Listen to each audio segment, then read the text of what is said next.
Sesi yang pertama akan dimoderatori oleh Ibu Alies Poetri Lintangsari SSMLI sebagai dosen di Fakultas Ilmu Budaya dan sebagai Kepala Bagian Pendampingan di Pusat Studi dan Layanan Disabilitas.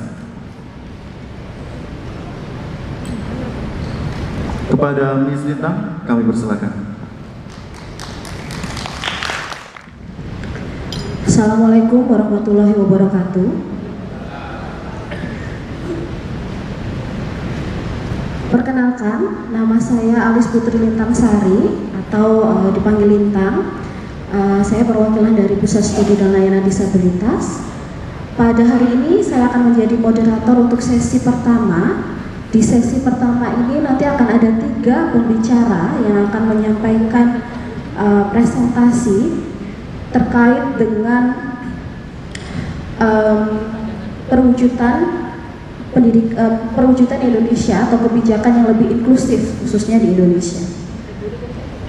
Presentasi akan dilakukan dalam bentuk panel, dimulai dengan Profesor Patrick Keyzer dan dilanjutkan oleh Ibu Dr. Arina Hayati,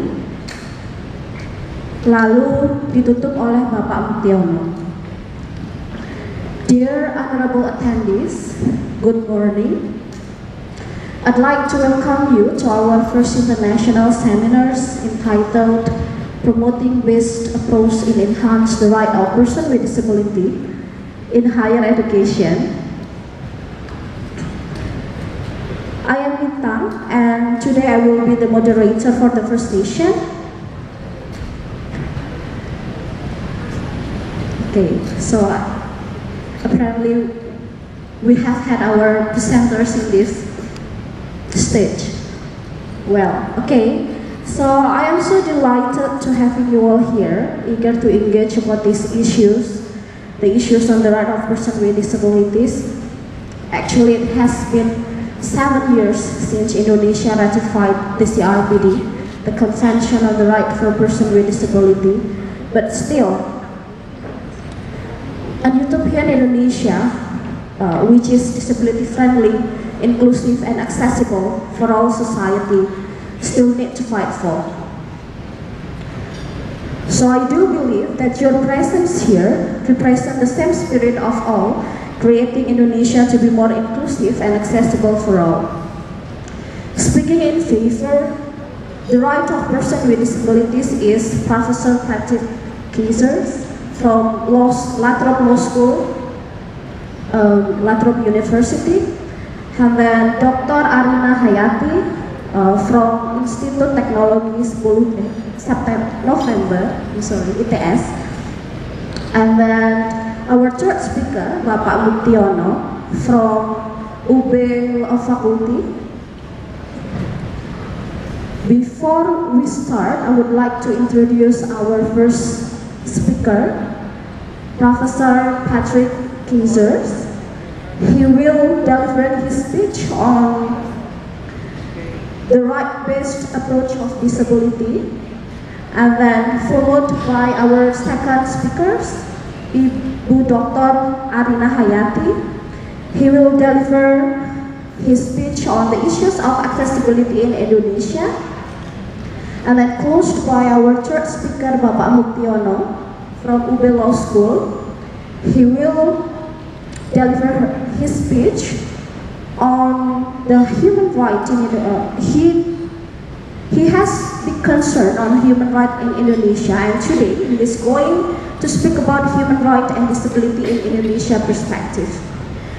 Well, we have 15 until 20 times for every speakers to deliver their speech. After that, the Q&A session will be held after all of the presenters have presented their speech. Without further ado, I will invite Professor Patrick Keyzer to explicate the right-based approach of disability. Time is yours. Good morning, everyone. Selamat pagi.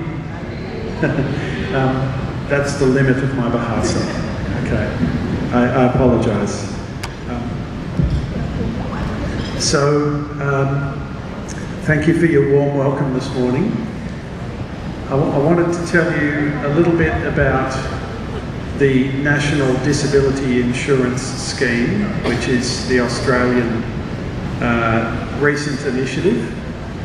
It's legislation that was passed in 2013, and it adopts a rights-based approach to disability. Before 2013, in Australia, disability services were provided by state governments, not the national government, and the service standards were very different depending upon where you lived in Australia. And the resourcing, the level of resources that were invested in disability services could sometimes be quite low depending upon where you lived.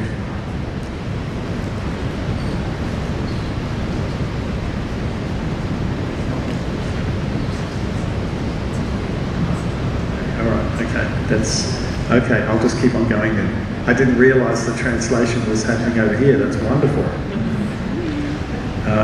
Okay, so resourcing was inconsistent depending upon which part of Australia you lived in. So there was a drive for a national approach.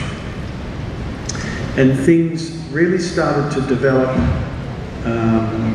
in 2011 when a government agency called the Productivity Commission produced a report where they advised the Australian government that if a new approach wasn't taken, then the amount of spending that would need to be engaged in by government was going to go up and up and up and up and up and wouldn't stop. So Australia decided to develop a new approach to the provision of disability services. What the Productivity Commission recommended was that a market be created for disability services. And to do that, it was necessary for people with disabilities themselves to be in charge of the decisions. People with disabilities themselves to decide what services they need, rather than governments telling people with disability what services they need. So it was a person-based approach where a person with disabilities would make the choices about what services they wanted. If they needed assistance with mobility, then they could buy a wheelchair or a cane or what have you. If they needed assistance with a hearing aid or what have you, they would be given the money to pay for that.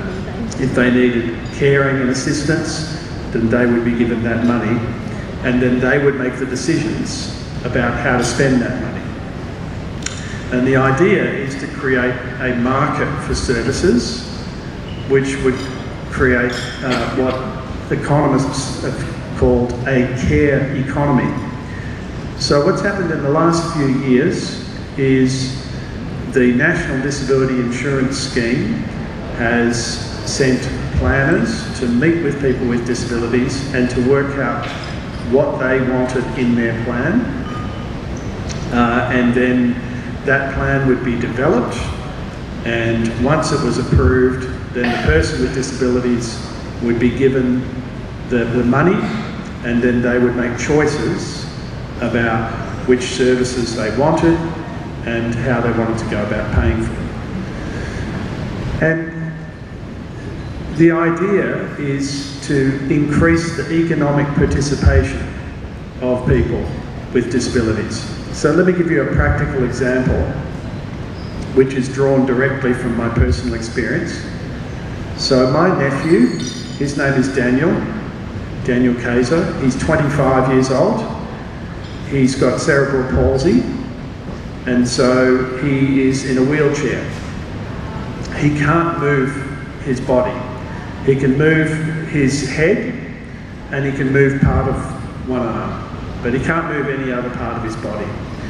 So Daniel had a job 1 day a week working at the ABC, the Australian Broadcasting Corporation, but as I said, he was only working 1 day a week.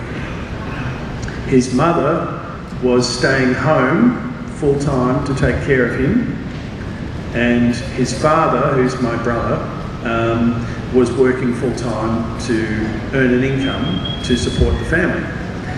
Now, in his NDIS plan, Daniel said, I would like to have a carer come in and help me during the day so that they can come with me to work so that I can work 5 days a week instead of 1 day a week.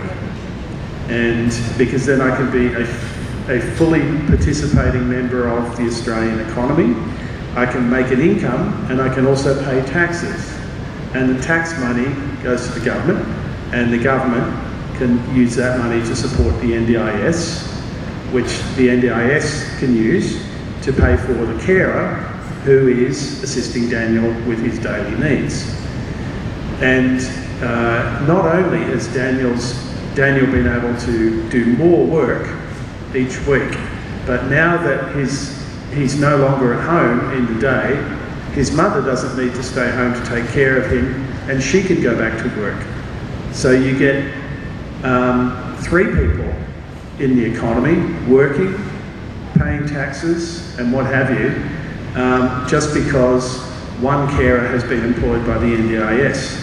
And one of the interesting things about the Productivity Commission report is they estimate that 1 out of every 5 jobs that will be created in the Australian economy in the next 10 years will be in disability services.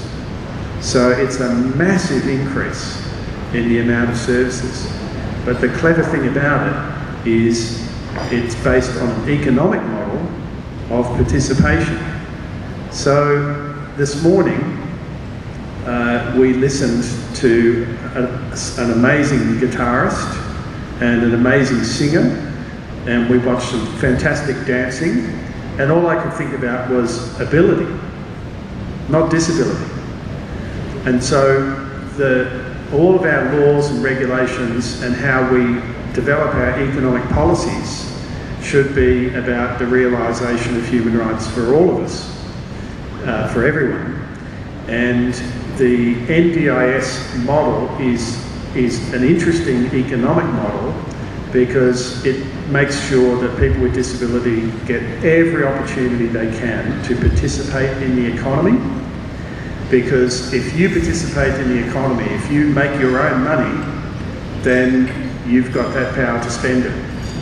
And of course, the more money you make, then the less money that the NDIS needs to give you give you those give you services and what have you. But it starts with that initial injection of assistance that comes from the NDIS, and it's proving to make life quite different for families who are affected. So, as you might imagine, my nephew now is able to work more than 1 day a week, and that's good for him because he's a 25-year-old man. He wants to be in the workforce. He wants to meet people. He wants to talk to people. He wants to go out with people. He wants to do anything that a young person would do. And so this gives him that opportunity. But it also means his mother is able to get back into the workforce. She's only in her early 60s. She's a television producer. She's very talented. If she can work more, then she can earn more money, and that makes her happier. So it makes the whole family happier. And it's an economic model and a legal model that's based on choice. And a choice by the person with disability about what they want to do to improve their life. And so that's the NDIS model. So we are at an early stage in this new reform in Australia.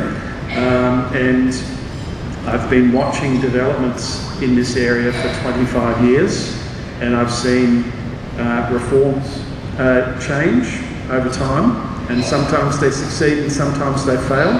But this reform has an economic underpinning, it has a legal underpinning, and I look forward to working with the Centre at Brawijaya University and also supporting the Indonesian Journal of Disability Studies as it develops the intellectual infrastructure around law and public policy in Indonesia, and it's lovely to be here at Malang. Thank you.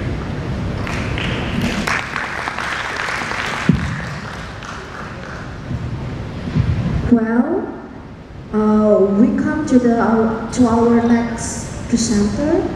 Dr. Arina Hayati will be delivering her speech about accessibility infrastructures in Indonesia. The floor is yours.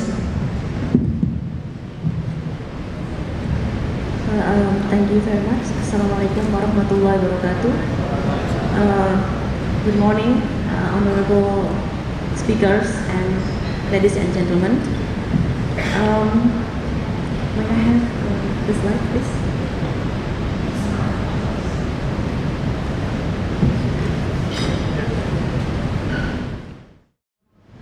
The topic today that I want to deliver is about more technical, because I'm from the Department of Architecture.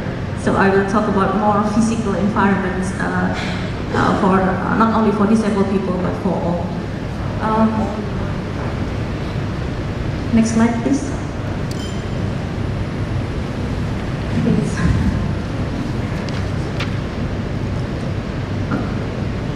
Okay, this is the outline. First, I would like to introduce myself, and then the background and our contribution, and lastly, conclusion. So, well, this is me. I am a disabled woman, and when I was 6 months old, I suffered polio. So, if you ask me about being disabled and experiencing disabling environment, I think I'm quite understand about that. Now, which one's the next? Okay.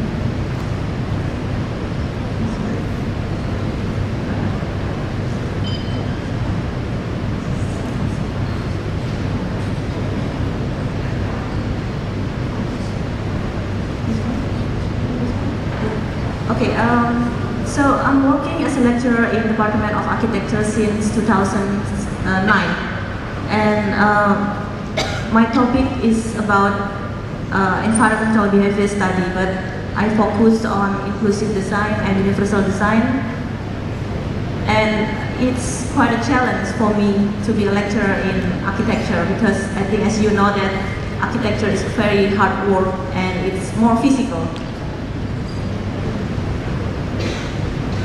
So if we are talking about disability, well, it's involved very complex problems. It's not only physical environment, but also social environment.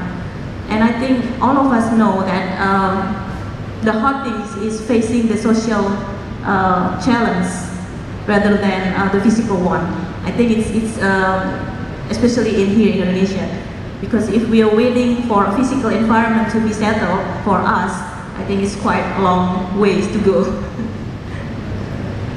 So this is the key facts. We know that the population of disability has been increased, and almost 15% of world population are disabled. And I think we understand that mostly disabled people living in urban environment, especially in the big city, such as in Surabaya.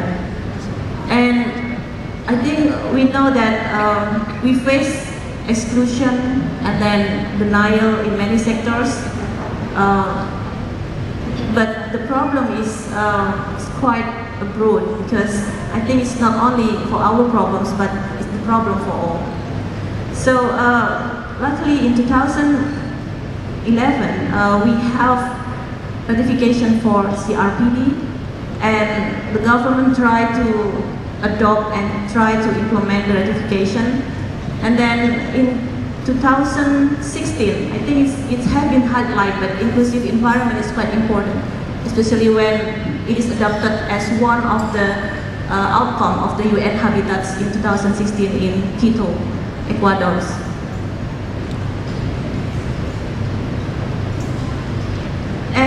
if we talk about regulation, we have so many regulations.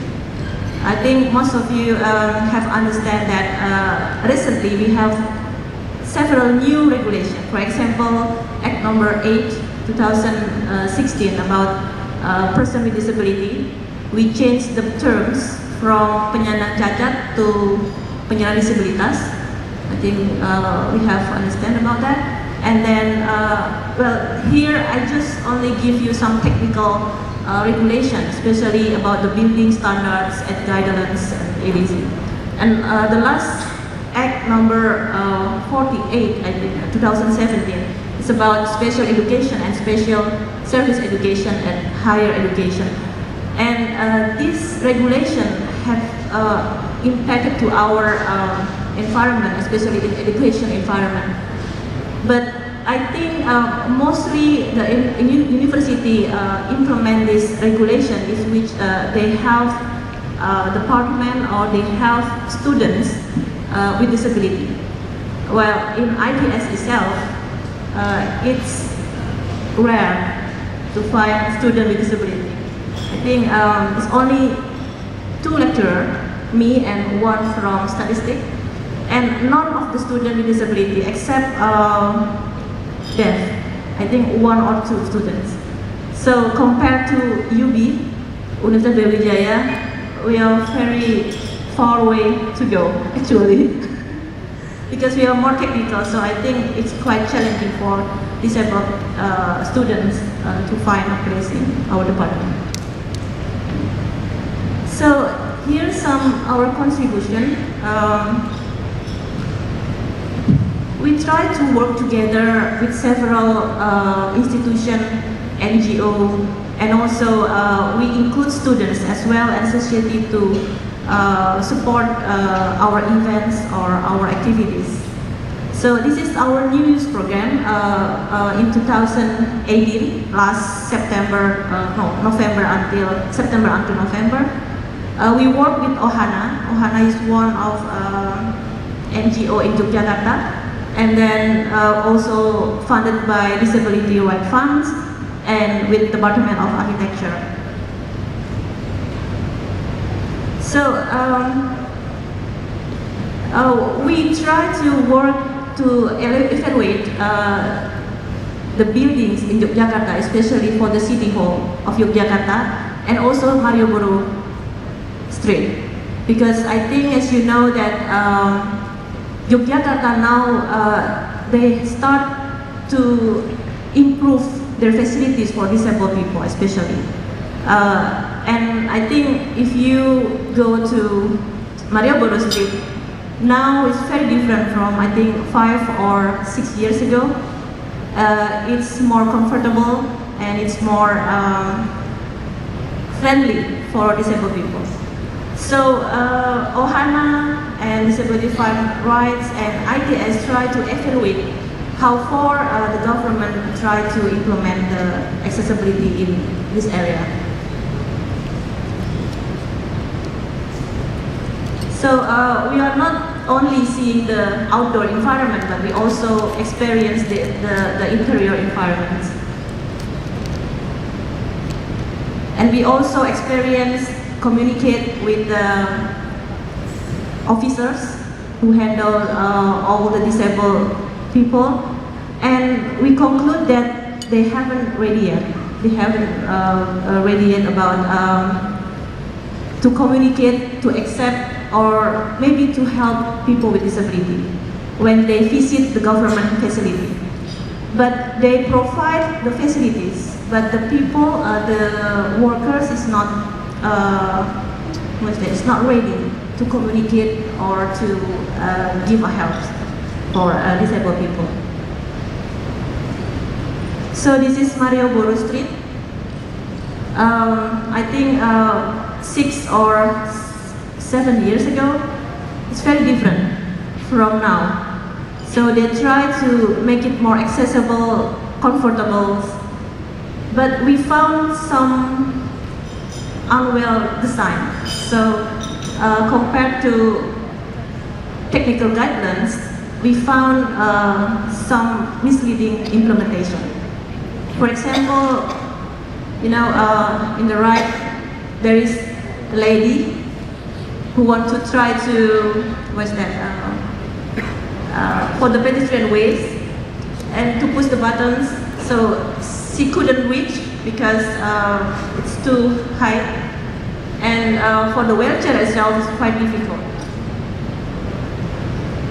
So the next one is we also include children with disability, and they try to use the curbs, and I think you can see from the pictures, the curbs, there is the curbs, but the level is quite steep, and there is I think 5 centimeters, something like that. So this kid couldn't pass the street by herself.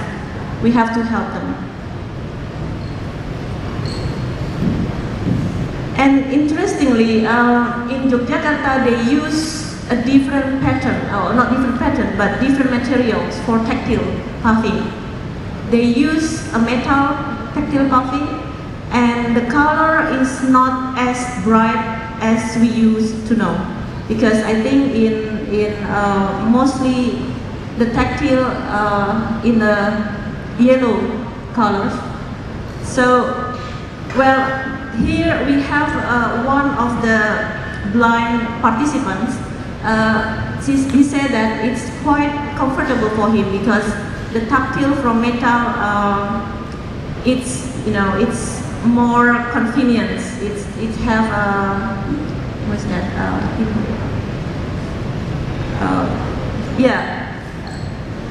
It's quite. But for the colors, especially for the low vision, it's difficult to be identified. So we have a positive impact, but also a negative one. And also, we try experience some spots in Malioboro. And the last one is about a public toilets. In Yogyakarta, near the street of the Malioboro, we have a public toilet, but interestingly, it is in underground. I think, as you know, that Yogyakarta has already experienced, I think year by year, earthquake, right? And it's quite risk to put the public toilet in underground.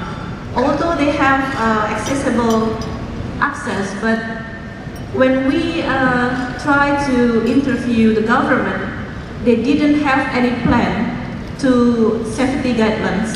If we use the toilets in the underground, they don't have any plans yet. So I think it's quite interesting. And in Surabaya and Sidoarjo, we work together with not only the student and lecturer in ITS, but also from UNESA, from Petra University, and NGO in Surabaya and in Sidoarjo. Big. So we do some collaboration. We have some and several project events, and we try to make some activities and events as fun as possible, because I think it's more interesting and it's more work if we have an event which is not very formal, but not formal. You know what I mean? So we just like, a talk show, field trip together between the students, NGO, and then the lecturer, collaboration with the university and stakeholders. So we also have a class, a studio class, both in ITS and in Petra University. We work together. It's an inclusive design studio. And here the students of architecture especially, but we also work with the student PLH in UNESA to engage and interact with disabled people. So we experience together and to build our sensitivity, our empathy, so we can understand more about disability. And we also active in some conferences, and lastly we attend the UN Habitats in Quito, and then the World Urban Forum in Malaysia, and we also a member of Global Network on Disability, Inclusive and Accessible Urban Development, DAIU, and Work Enable. And I'm very honored to be invited as one of the member also in IDEA. Thank you so much. And here, the students try to interact and try to advocate in a different ways. We make some events in public space, so it can interact our community, our society, to understand more. So also we work together and have a trip together using bus. And I think it's not a new idea actually. We have already done it, but I think we have to done this event regularly, because it is we met different people, different students. So I think we must do this event regularly.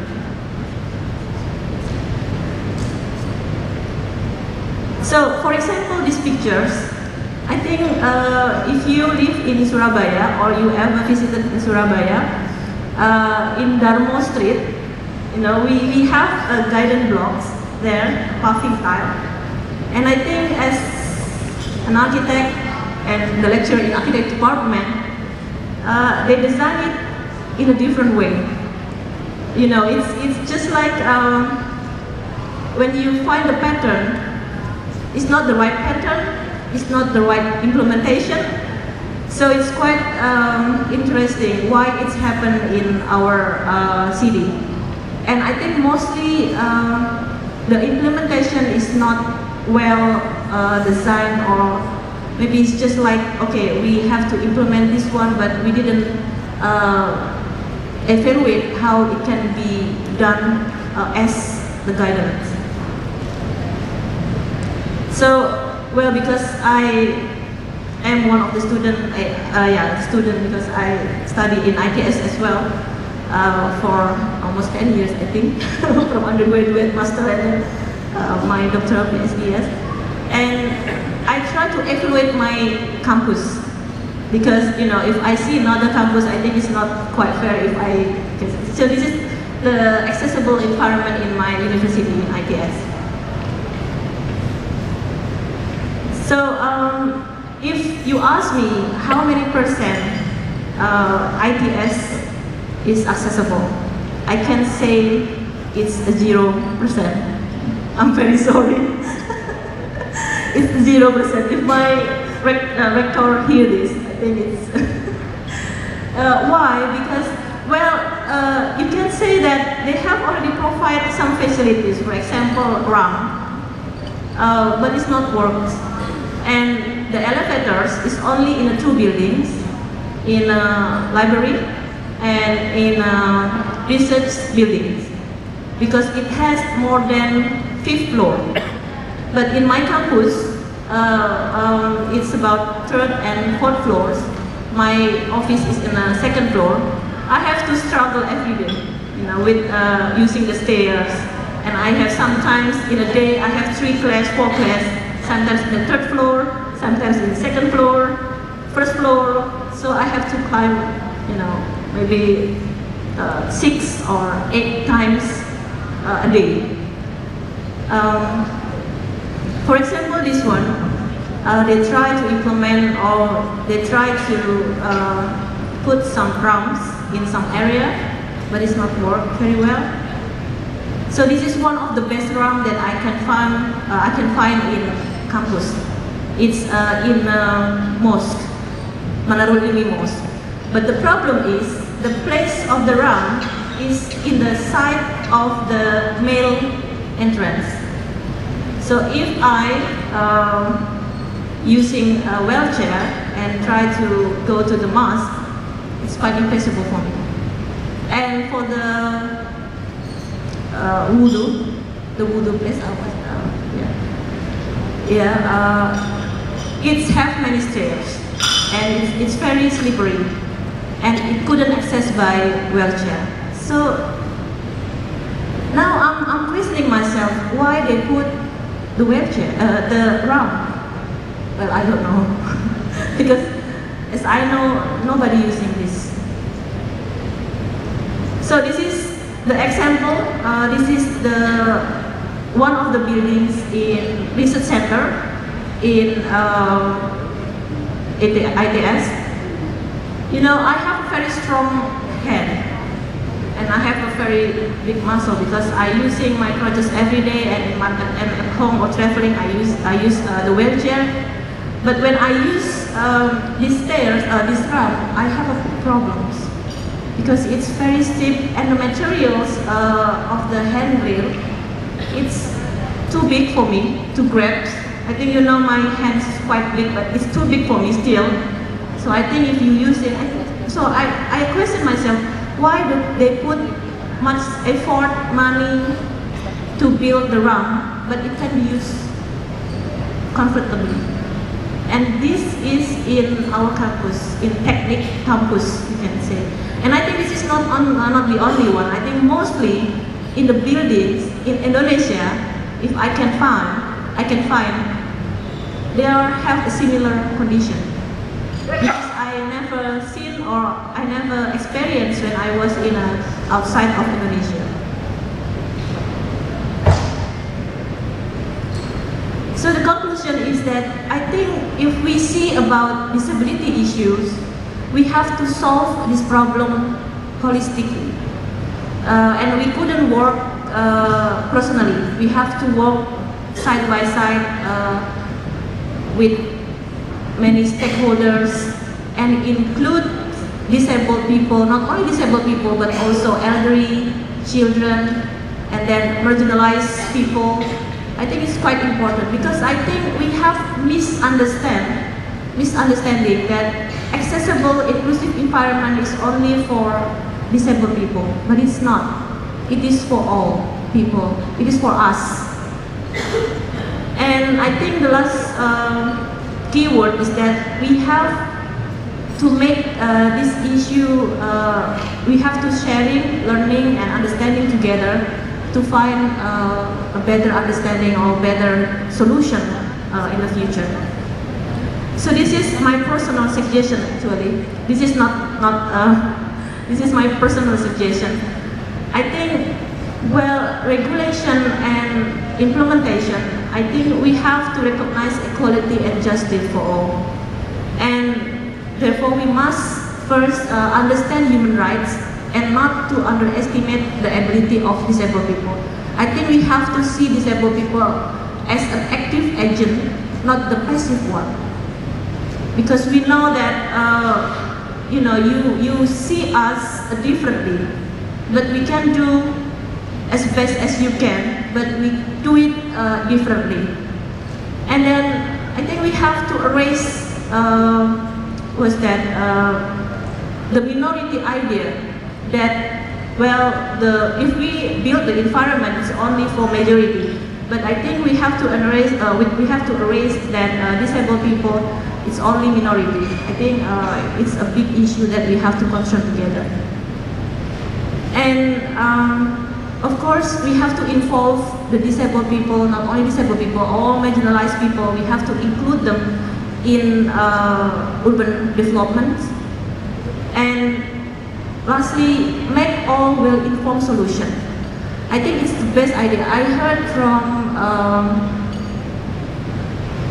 Dr. Fadil, that we have to communicate with social media or media about this issue continuously, because we have to introduce what happened in our life in this challenge, so other people can understand.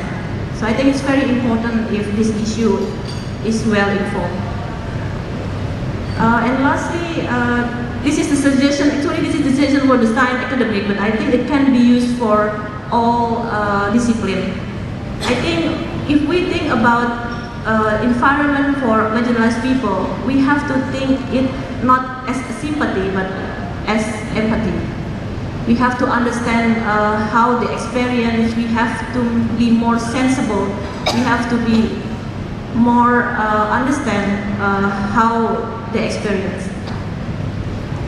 And of course, the last things is we have to see disabled people as an active person, as an active client, because in my practical side, sometimes the architects try to understand everything. So the client is so the architect is more priority. But I think that's totally wrong, because I think the client, especially for disabled people, we have to see them as an active client and users.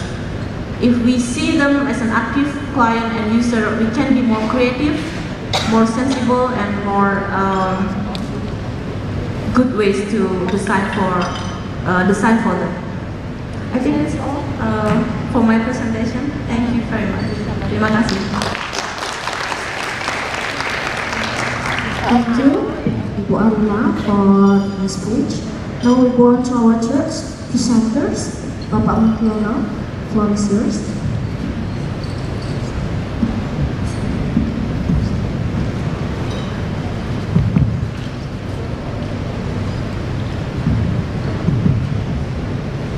Thank you very much.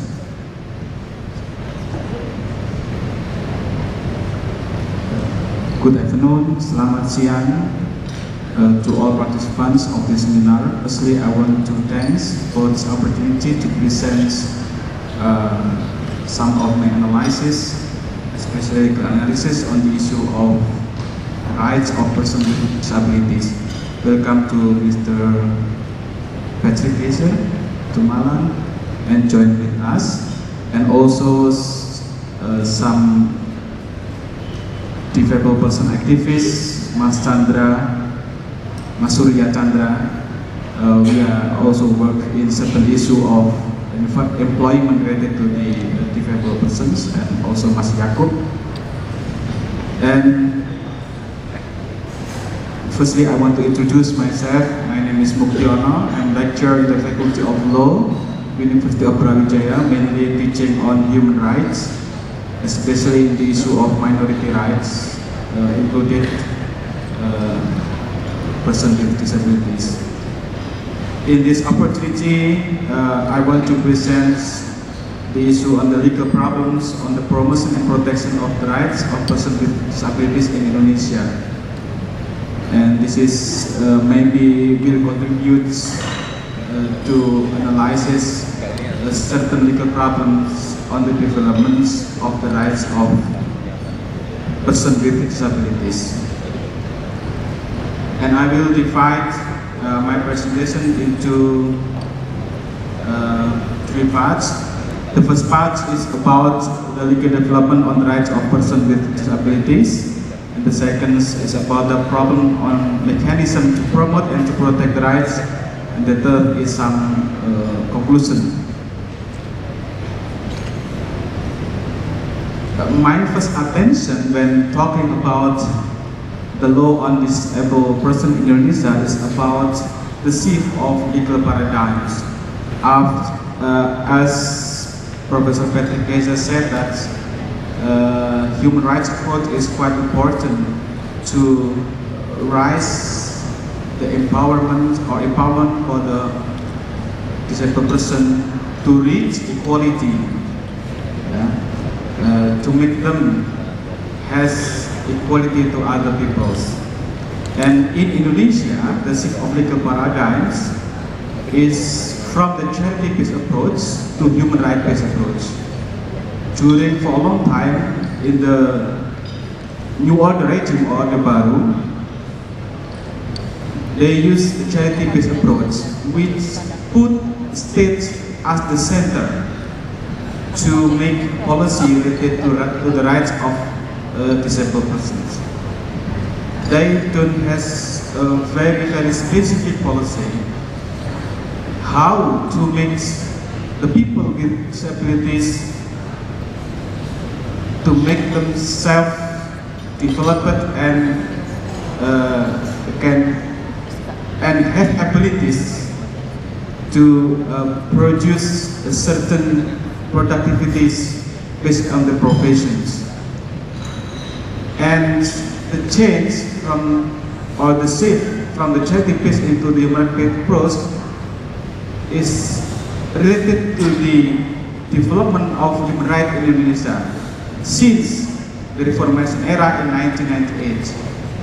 The change of political context after the Reformation movement in 1998 and its consequences on the legal system.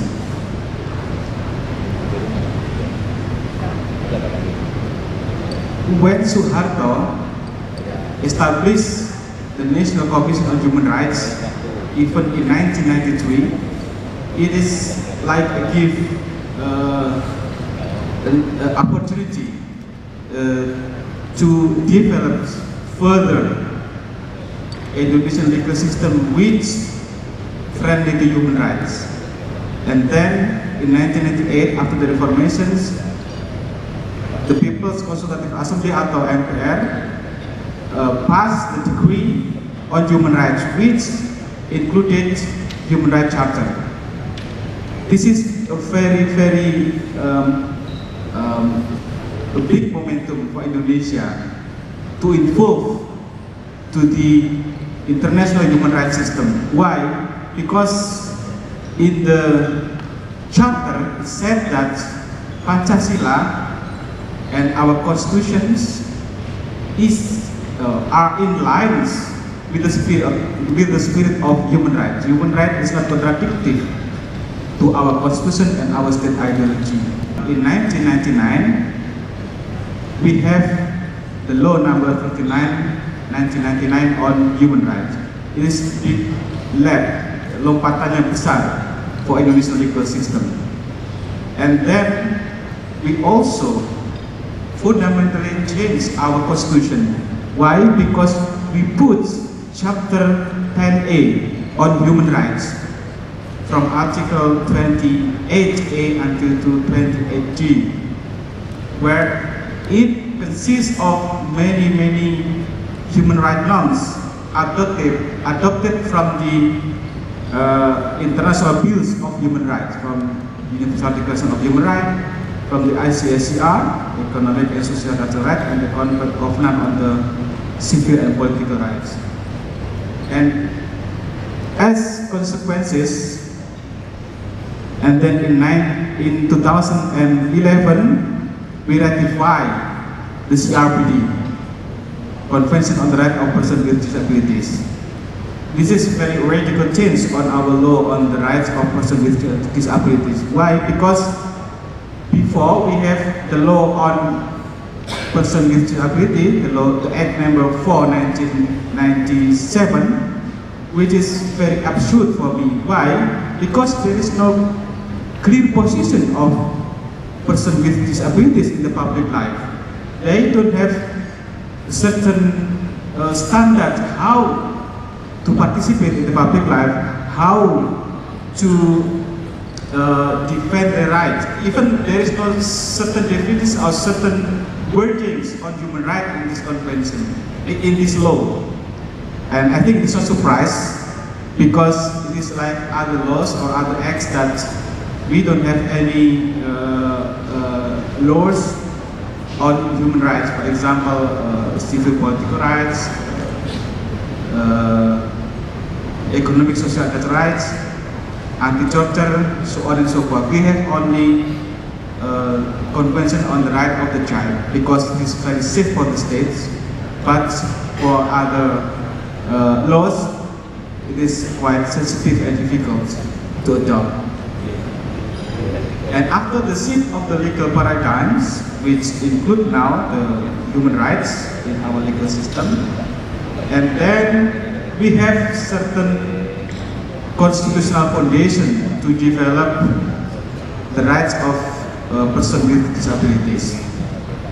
For example, in the paragraph 4 of the preamble of our constitution, there is equal protection to all citizens of Indonesia, equality before the law and governance, and then everyone is entitled the right to personal development to meet their basic needs through education and to benefit from science and technology, arts and culture for the purpose of improving the quality of life and welfare.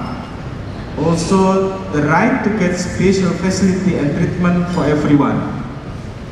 this Article 28H, paragraph 2, which means that there is possibility for the states to make affirmative policies or actions toward especially persons with disabilities. And also there is a very clear stipulation in our constitution that there is the right to be free from discriminative treatment based on any grounds and protection from such discriminative treatment. And I think it's important for disabled person, because of their condition, they should not be excluded from the public life. And also, this is the quite new approach in our constitution, that there is certain responsibility of the states, mainly the government, to protect, to promote, to enforce, and to fulfill human rights. Because human rights now become kind of political rights.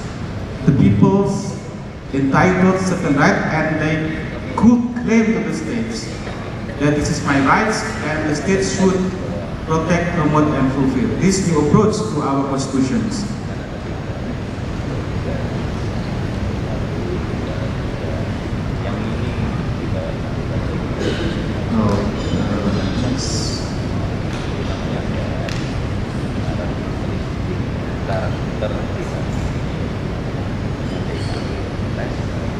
Bisa mundur slide-nya.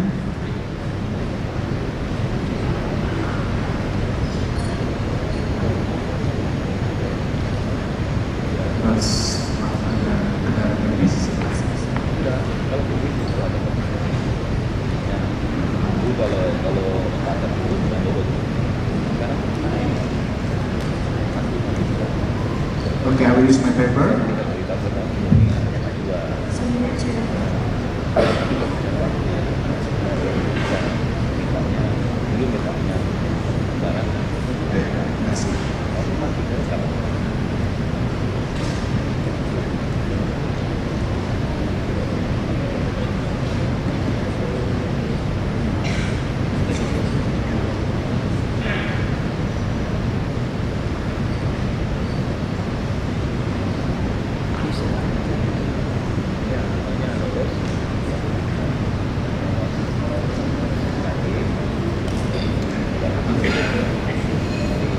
Okay, I will use.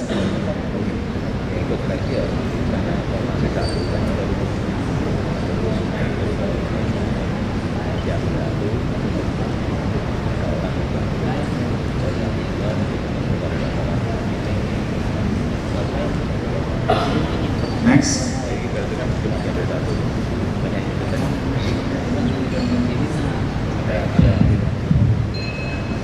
Jadi pakai saja ya, biar nggak tumpuk ya.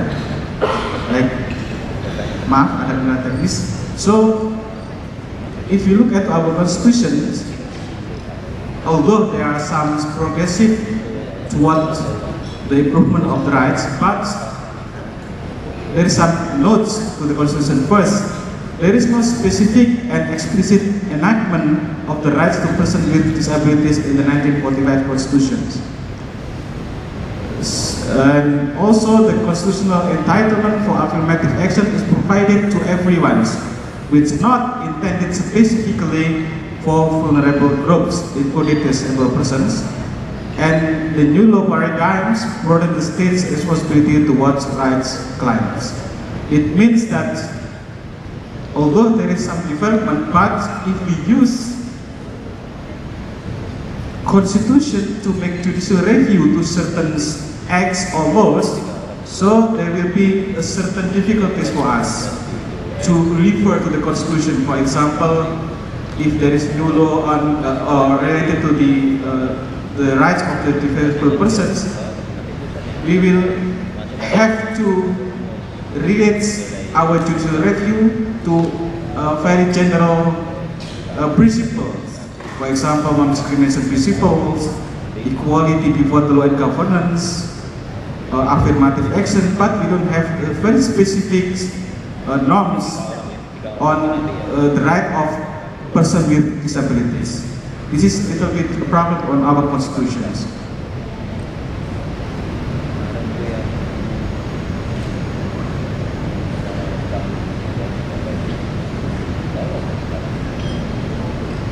Next, Mas. Bisa dibantu ini. Oh, ya. Okay. After we have a big change in our constitution, and then I will look a little bit to the Act number 8/2016, which is specific on the right of people with disability. Before we have this law, we have also some acts or laws which contain some certain rights of persons with disabilities. For example, the Act number 39/1999 on human rights consists general principle and specific norms on the right of disabled persons, about 8 articles. And also the Act number 23/2002 on child protections. In this law, there is also special protection for disabled child. For example, treatment with dignity, fulfillment of special needs, and equal treatment for social integration and personal development. Third, the Act number 3/2005 on national sport system. In this law, there is also stipulation on the promotion of the right to sport for the disabled person personally and also organizationally for the disabled person. The Act number 19/2011 on ratification of CRPD. So today there are some laws that also regulates about the rights of disabled persons. It means that because the law has already existed before the Act number 8/2016, maybe there will be certain problems in the future. Why? Because the question is, still we need certain laws except or outside the Act number 8/2016 to regulate about the rights of the disabled person, or we already have one umbrella act, one act that very specific stipulates about the rights. There is two options. And next,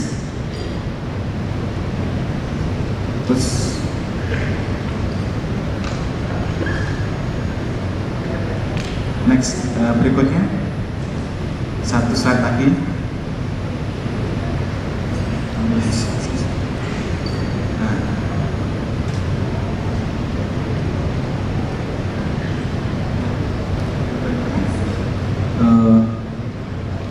Berikut sebelumnya.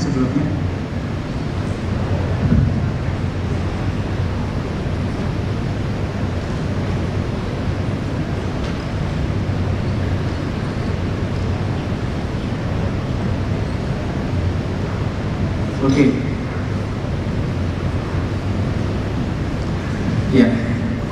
I will try to look at some problem on the Act number 8/2016.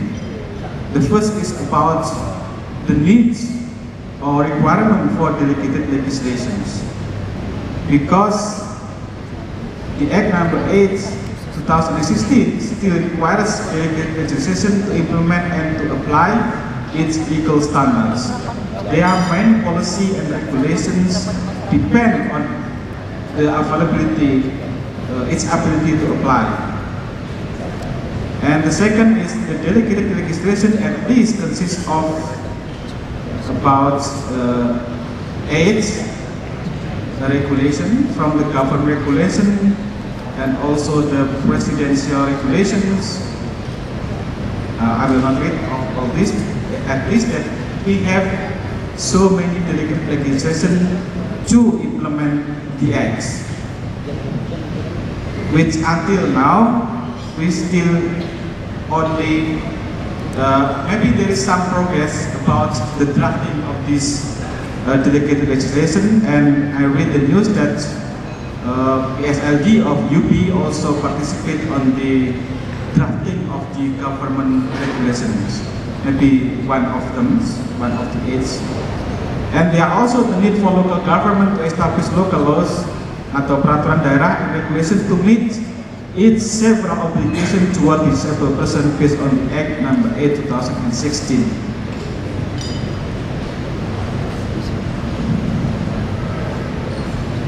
And the second problem of implementation is lack of institutions.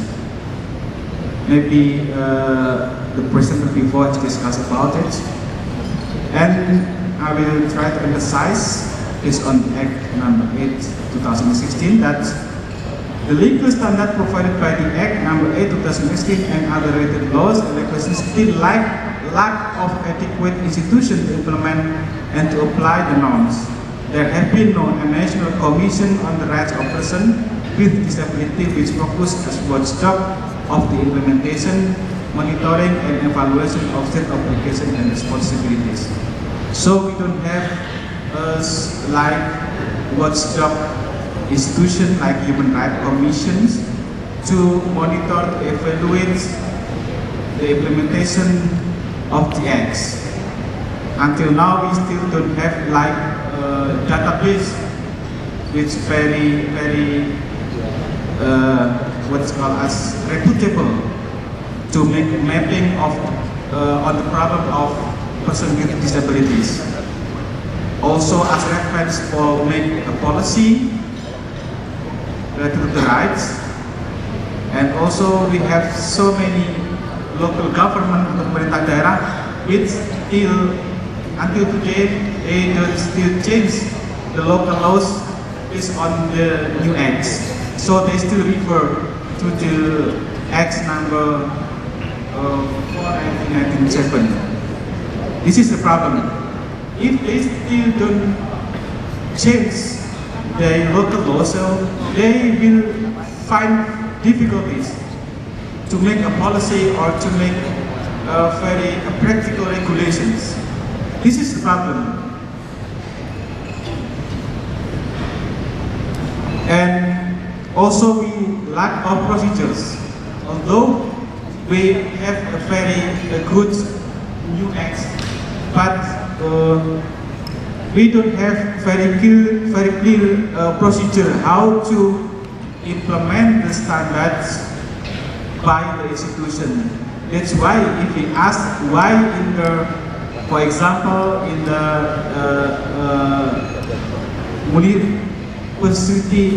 pemerintah kota, municipality of the Yogyakarta or Malang or ITS or other universities, they very confused how to implement the standards provided by the acts. Why? Because although they has responsibility, but how to do that kind of the standard, they don't have very clear procedures. And part of the efforts of the government related to policy on the promotion of the right of disabled persons is about a Human Rights National Action Plan, or RANHAM. RANHAM is not a product of, if you look at the legal basis for this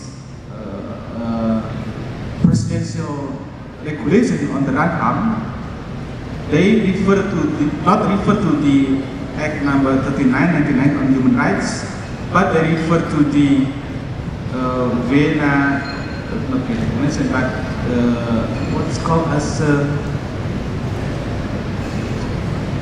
not Geneva, 2003, in 1993, I forget the name.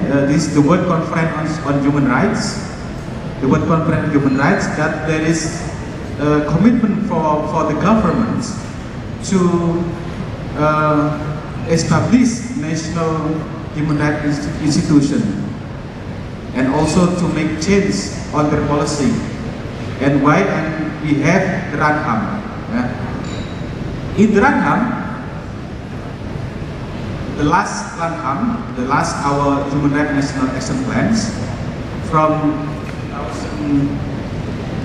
2015 until 2019, they put the issue of the rights of persons with disability to be mainstreamed in our legislations. And by 2019, they have targets. Yeah? They have certain targets. They have there are 5 government regulations related to the rights of persons with disabilities to be established. But until now, this draft still under discussions, but not one of them has been validated or has been enactment. And I think that this target too optimistic, and next year we are very busy on our political events, and I think government has no enough attention to legalize this draft of government regulation on the 5 regulations related to the rights of the person with disability. This is the government regulation, the plan, implementation, and evaluation of the rights of persons with disability until to the government regulation of education of disabled persons. My question about this commitment, if the government put the improvement of the rights in the Ranham, but there is one policy of human rights, it calls us Kabupaten Kota Peduli HAM or human rights cities, where they don't use the rights of persons with disability as part of the criteria to categorize a district or city as human rights cities. That is part of the confusing me or this contradiction. Yeah. And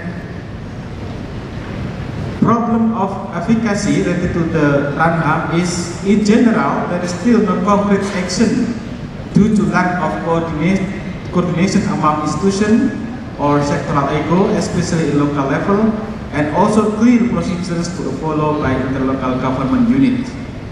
And also there is problem of consistency. While Ranham is strategizing the rights of disabled persons into administrative activities, the policy on Kabupaten Kota Peduli HAM or human rights or district city exclude the right of disabled person from its criteria. And my short conclusion for this presentation is, first, the development of Indonesian law on the rights of persons with disability is influenced by Indonesian participation on international human rights law mechanism under the UN. And the second, human rights paradigm on the law and regulations has emphasized empowerment to the person with disabilities to claim and to enjoy their rights before the state as to be mirror and hold responsibilities for its progressive realization. Although the regulation of the rights of persons with disabilities has followed international standards, however, there is still wide disparity to its institutional and procedural aspect of implementation. Political will of the state has been developed increasingly to promote the right of persons with disabilities, although still lack of experiences, human resource competence, and organizational resources. International cooperation is open for both states and civil society organizations to increase their competence and roles toward progressive realization of the rights of persons with disabilities. And I think this forum also part of our efforts to follow up how to deal with the legal problems of promotion of the rights in Indonesia. Thank you very much for your attention, and I will give back to the moderator. Thank you.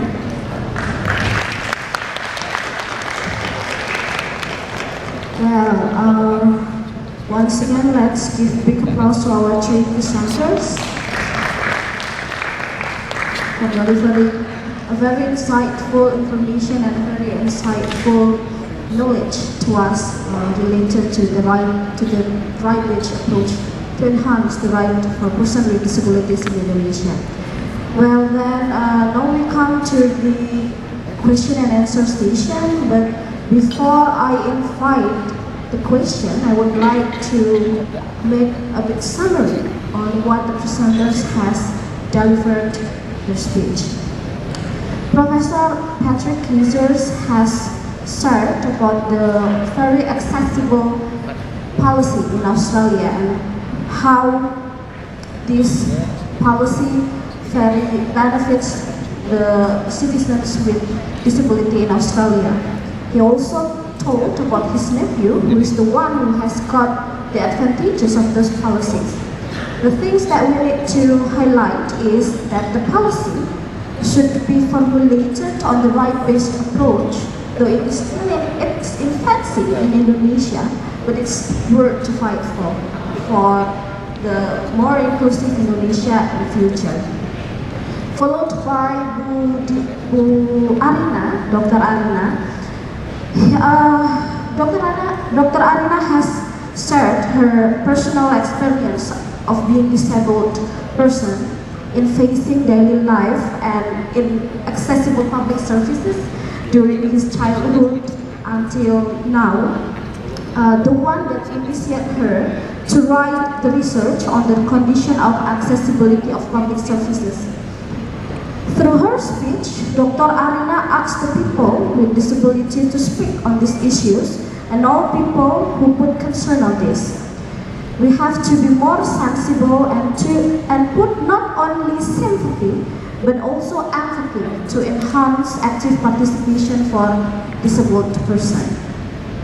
The last speech, the one that has been delivered by Bapak Muktiono, he highlighted the issues on the legal problems, on the promotion and protection of the right of persons with disabilities.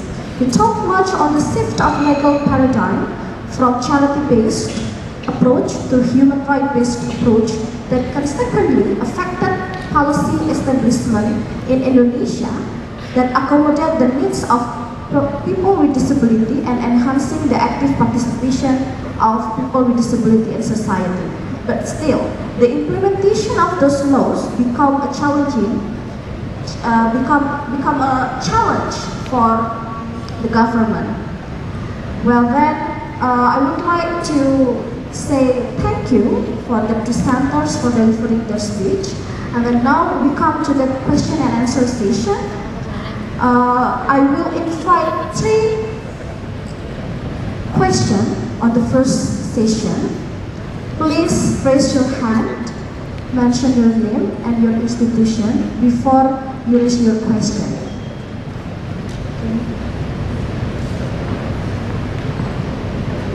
Baiklah, sekarang kita akan kita akan membuka sesi diskusi atau sesi tanya jawab. Beberapa hal yang mungkin bisa kita dapatkan dari apa yang disampaikan oleh para pembicara kita pada hari ini. Profesor Patrick menjelaskan sedikit tentang kebijakan, bagaimana pemerintah Australia memberikan akses yang sangat aksesibel bagi masyarakatnya. Good afternoon, everyone. Thank you for the speakers that have been delivered such a beautiful speech. My name is Dio, and I'm from University of Brawijaya. And I have a question for Dr. Ariana. As we know that nowadays peoples and government is tend to be more welcome and give respect to the disability peoples and citizens than before. But as we know that you said earlier, a big city or even a city, the government already provide facilities for the disability citizen. But how about the small city or village that doesn't have pavement or sidewalk? So they don't get enough facilities to have a daily activities. not only them, but we also having a similar such a problem about the pedestrian walk. And my question is, how we as a citizen can do and support about those kind of things, so government can do such a thing, because that is our concern. Thank you. Now we move on to the second question. I'm from Islamic University of Radha Rahman, Kepanjen, Malang. May I question with Bahasa? Okay. Saya setuju dengan pernyataan dari Pak Dr. Muktiono dan Ibu Ariani. Oke, ya. Dengan pengalaman beliau dengan people with disability, karena memang di Indonesia sendiri saya pribadi juga melihat masih kurangnya infrastruktur yang dibangun di negara kita dan masih kurangnya perhatian pemerintah terhadap anak-anak penyandang disabilitas. Banyak kita ketahui di beberapa titik di jalan, mungkin ya di jalan raya itu banyak, mohon maaf, gelandangan dan pengemis yang menggunakan anak-anak disabilitas. Padahal beberapa waktu saya juga mengetahui anak-anak tersebut juga bersekolah. Nah, pertanyaannya bebas ini pada tiga speakers, bagaimana kita untuk mewujudkan amanah konstitusi kita, karena memang di Indonesia sendiri harusnya penyandang disabilitas, anak-anak terlantar di bawah negara, ya, pemeliharaan negara. Baik, seperti itu. Terima kasih. Wassalamualaikum warahmatullahi wabarakatuh. I introduce myself first. My name is Miss Arina Hayati, student from Universitas Brawijaya, from Department Psychology. I wanted to ask you a simple question. From the materials that you told us about, it was so enlightening. And one of my question is, what can we do as a student or disabled students or the students that concerned to disability issues to participate to that issues, because I felt like those issues are such a heavy issues about law, constitutional, and facilities, public facility. And as a student, what can we do to help improve that problem, or maybe we can help to participate to solve those problems, because it's a global issues, it's a national issue. So what can we do? A simple action or a simple anything we can do as a students, because we know that students still have certain barriers, like, okay, we still a student, still in Brawijaya, we cannot do something freely, like, okay, I'm still responsible to bring my university name, so I cannot do anything as free as I can. So it's for all three presenters or anyone who can answer. Okay, thank you so much. How can citizens and students, more specifically, can contribute to the establishment of Indonesia to be more inclusive? And then the second questions raised by Ibu Ana, how can we change the perspective of people, of Indonesian people, in viewing persons with disabilities? The one that has been raised by Bapak Muktiono, that there is still a shift paradigm from charity-based approach to human right-based approach. Apparently, in our society, there are still some people who still view person with disability through the charity-based approach. Well, then I will give a time for the three presenters to respond to those questions. I will start with Bapak Muktiono.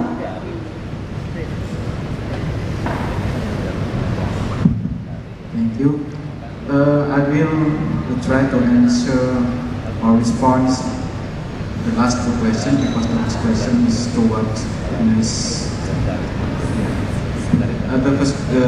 The first is from Unira. I also teach there in the master program on peace education in Unira. And this is quite interesting question about the fact that some pakai bahasa tuh saya campur ya. Ya, saya campur.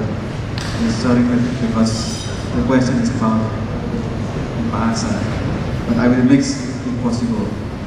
Jadi terkait dengan fakta bahwa ada beberapa anak penyandang disabilitas kemudian dimanfaatkan untuk atau disalahgunakan untuk oleh beberapa orang mengemis di jalan misalkan, lalu pertanyaannya bagaimana anak tersebut dapat dilindungi, karena menurut ketentuan konstitusi bahwa fakir miskin dan anak telantar itu dipelihara oleh negara.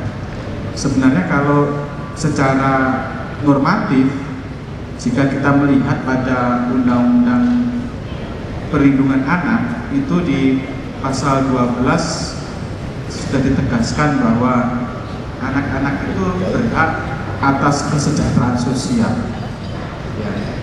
Nah, kalau kita menggunakan perspektif hak asasi manusia sebagai sebuah pendekatan atau paradigma, maka kita harus ingat bahwa HAM itu adalah kesempatan untuk mengajukan klaim kepada negara, dan negara punya tanggung jawab dan kewajiban untuk merespon, ya, memenuhi, melindungi dan menghormatinya.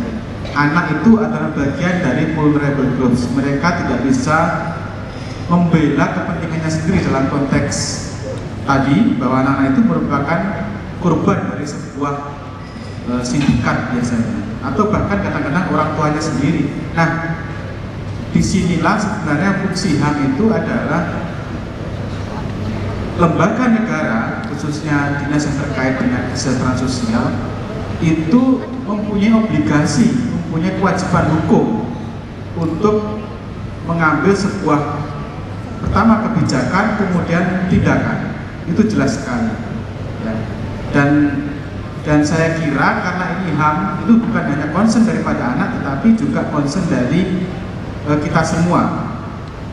Misalkan kampus, PSLD atau siapapun itu bisa mengencourage how the related or relevant local institutions, especially related to the social welfare for the child or special protection for the right of the child, supaya memberikan perlindungan khusus begitu. Bahasa dari Undang-Undang Perlindungan Anak itu disebut sebagai perlindungan khusus terhadap anak yang menyandang difabilitas. Itu. Lalu konkretnya apa Pak? Kalau dalam perspektif hukum ya sebenarnya sudah ada sih sebenarnya di dalam konteks itu. Dan ingat di dalam HAM juga ada kebijakan untuk melindungi hak anak itu ada. Dan sebenarnya Pemda atau Pemkot itu diwajibkan untuk membuat laporan secara administrasi tentang tindakan mereka terhadap realitas anak jalanan. Dan kota ramah HAM itu juga ada kota ramah anak juga, dan dua-duanya itu menginclude tentang perlindungan terhadap anak. Cuman sayang sekali, misalkan di kebijakan kota ramah HAM itu tidak ada terkait dengan hak difabilitas sebagai kriteria penilaian. Itu bentuk paradoks menurut saya.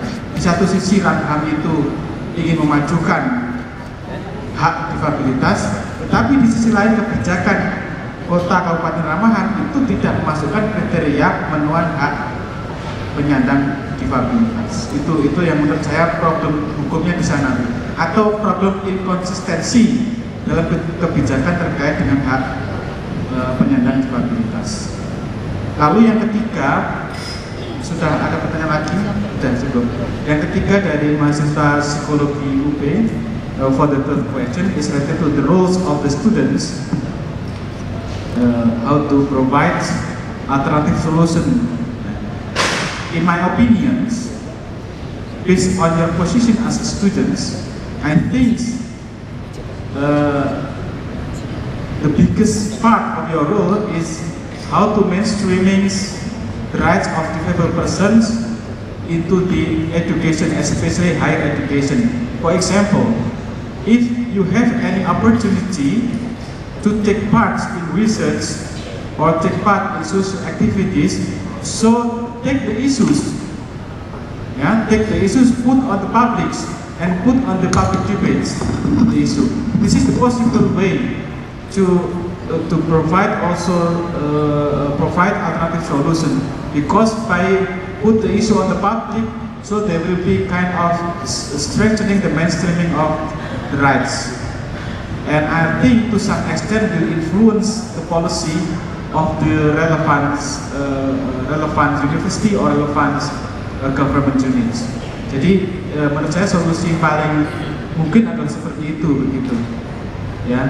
Dan for example, if there is a certain unit like SLD in the UP, so if they need some volunteer, so you can also provoke your friends or your student organizations to take part on them, because now it is difficult also in the millennial generations to sympathize or to empathize with the rights of the disabled persons.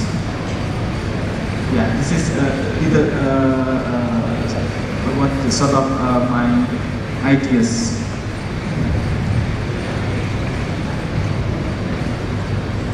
Well, okay. The next is respond to the. I would invite Professor Patrick to respond to the question. Thank you very much. Firstly, the question about building regulations and accessibility. 30 years ago in Australia, no buildings had ramps. No buildings were wheelchair accessible. And then the government decided that buildings needed to be accessible, and so all new buildings were built with ramps.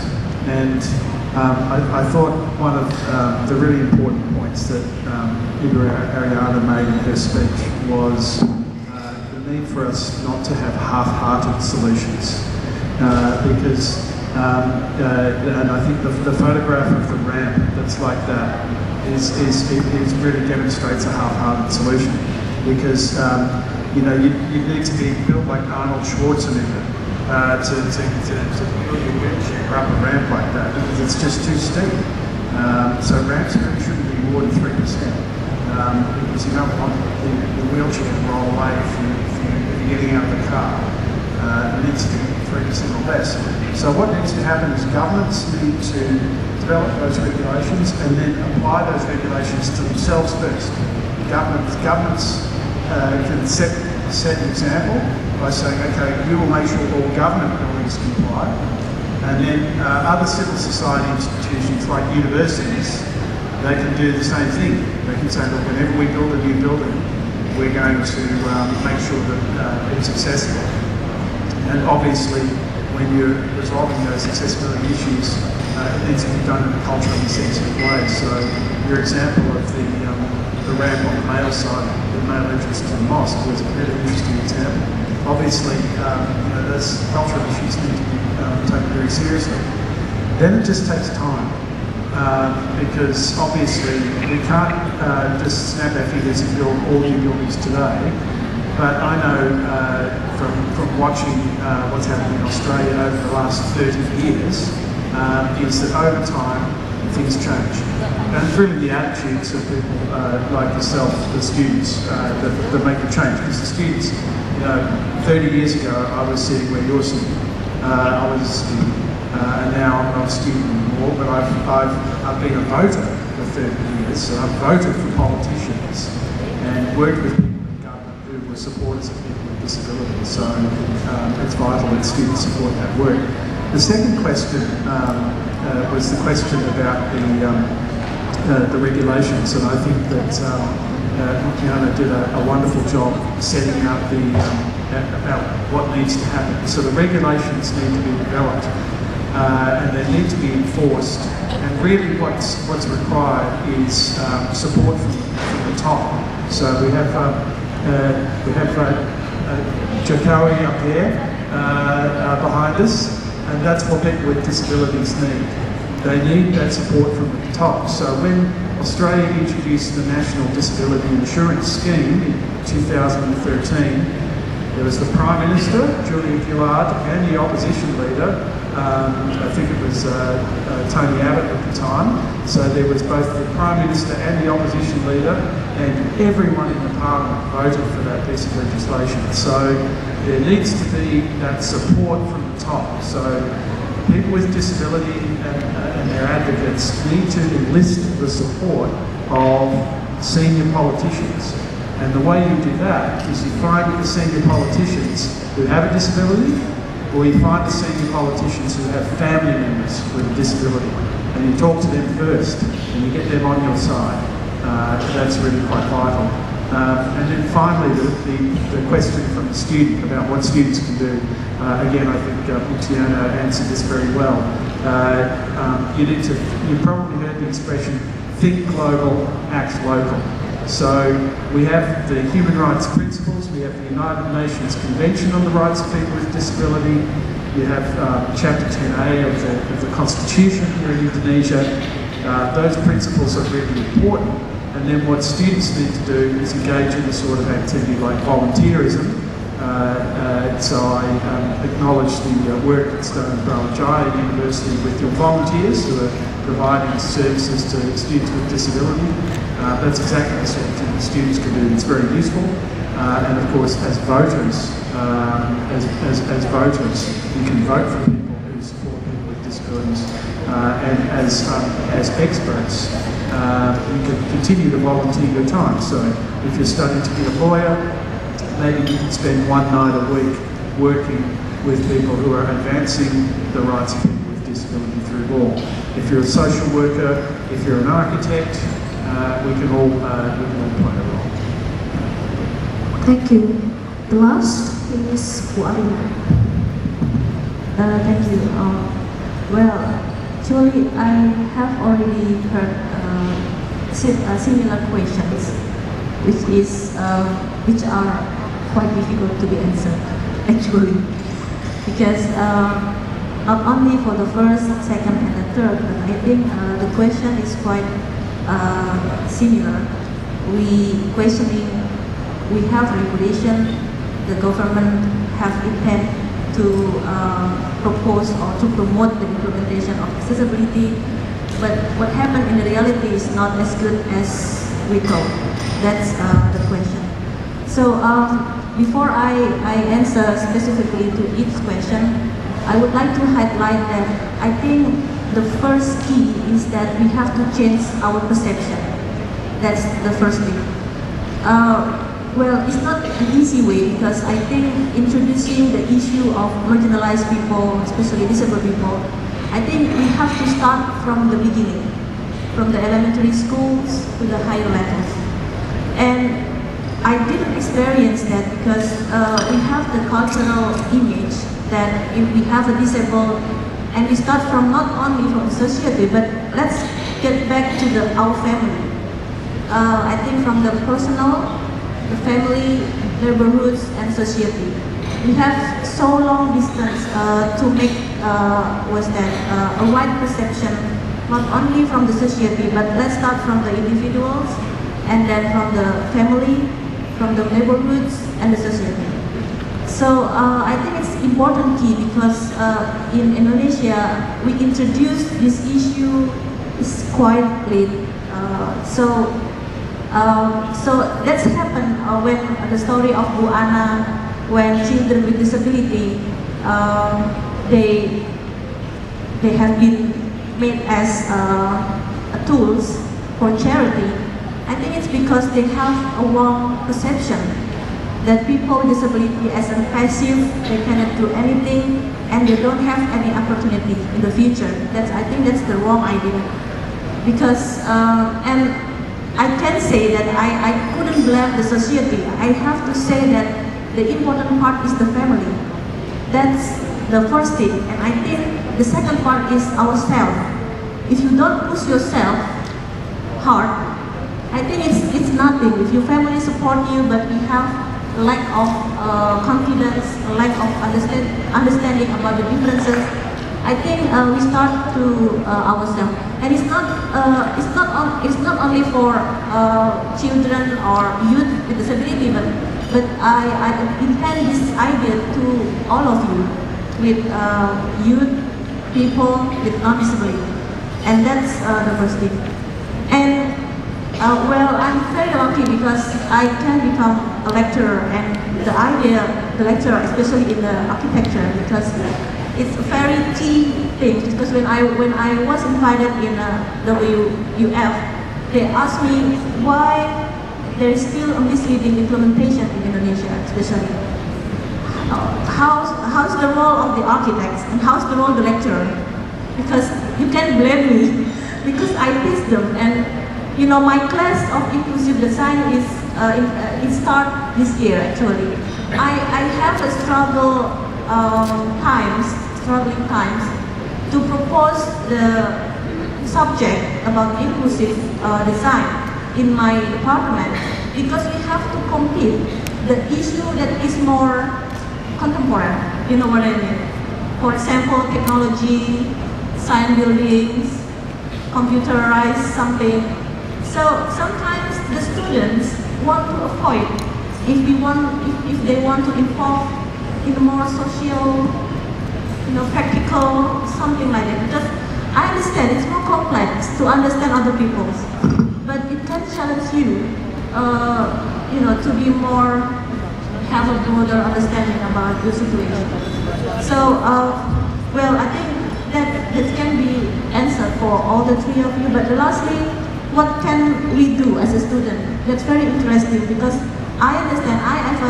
Once I was a student as well. I know you're very busy with your subjects, with your personal problems, but on the other hand, you want to try to give a contribution. I can say that university must be as a facilitator, because if the student can be pushed or facilitated, they can be very passive actually. So I think it's not only the student who have to be more active, but I think the university, the government, the society have to support this idea. And it has to start to change our perception first. But I would like to highlight as well for my friends who have similar or different ability, you have to be more exposed to the society. You have to push yourself to show that you can do anything that you can in our society, in any ways. Don't be afraid to show your limitation. Because I remember that once I have ever met a mother who has deaf children. She said that she didn't want to put her children in a special school because the children didn't want to be called as deaf. So I said to her that, well, why? That's a reality that we have a different ability. We have to accept that. The different thing is that you have to face it in a society, that you have to show them that, yes, I am deaf, but I can do anything. That's the problem. I think we have to start from our neighborhoods, our family, and ourselves, so it can impact that to other people. Because it's very difficult if you have to solve in a broad ways. So you have to start one by one, and you have to question yourself. And I'm very glad that here, I think all of you in here will support this idea in the future, and will spread the idea how to more care and how to more understand about this issue. I think that's all. Thank you. Thank you for the two speakers. I may say that actually Indonesian government has formulated some regulation to accommodate the needs of persons with disabilities, but the implementation has not well implemented, because when we talk about the implementation of the regulation, it needs the participation of all society, include the people with disabilities themselves.